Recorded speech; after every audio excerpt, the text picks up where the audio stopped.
6h24 sur RMC Découverte. Bienvenue, Céline Dacosta.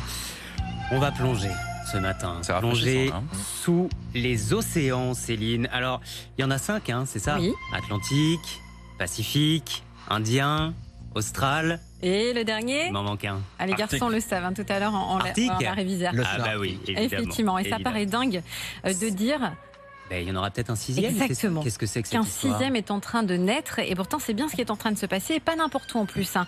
Dans l'une des régions les plus chaudes, les plus arides du monde, le désert d'Afar, dans l'est de l'Éthiopie, un endroit où il n'y a souvent aucune goutte de pluie pendant 9 mois, et où les températures peuvent atteindre 50 degrés au soleil. Alors pour bien comprendre, l'Afar, c'est un triangle de terre, on l'appelle aussi la corne de l'Afrique, parce que cet endroit a une forme de corne de rhinocéros, et c'est une zone située à la jonction de 3 plaques tectoniques, la plaque nubienne, la plaque arabique et la plaque somalienne. Et ces plaques, eh bien, elles bougent, hein, c'est ce qu'on appelle la La tectonique, tectonique des plaques. Voilà, ça vous rappelle des Je me souviens. souvenirs. SVT, Bah, c'était bien en sûr. 4e, j'ai vérifié.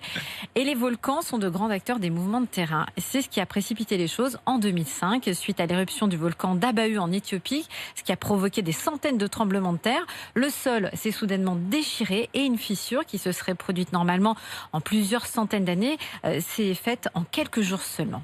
Et aujourd'hui, Oui. cette faille s'étend sur près de 60 km, 10 mètres de profondeur, et ça continue de se creuser. Oui, et à hauteur de 8 mm seulement par an, hein, ça va doucement, la nature prend son temps, mais les nombreux scientifiques qui observent la situation ont conclu que toute cette agitation ressemblait à celle qui avait donné naissance à l'océan Atlantique, expliquant que c'est le seul endroit sur Terre où on peut voir la croûte continentale devenir une croûte océanique. L'apparition de cette dorsale océanique, une frontière entre deux plaques tectoniques en plein milieu du continent, est pour les chercheurs un signe clair qu'un nouvel océan est en train de se former. Incroyable. Un océan qui à terme sera nourri par les eaux de la mer Rouge.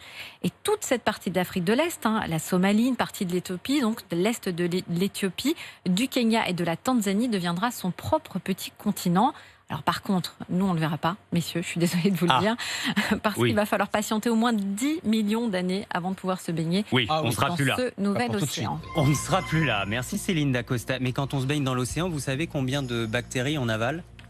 Ah, Beaucoup. à moi de vous poser une colle. Allez, dites-moi. Plus non d'1 milliard. Ah. Ça Dès m'étonne que vous pas. buvez la tasse, plus d'1 milliard de bactéries avalées. On parlera des bactéries tout à l'heure, c'est déjà demain avec Nina Godard, parce que certaines sont impressionnantes. Est-ce que vous saviez qu'il y a des bactéries qui peuvent effacer totalement les radiations générées par Tchernobyl? Incroyable, hein? On Incroyable. verra ça tout à l'heure à 7h moins 10. Merci Céline.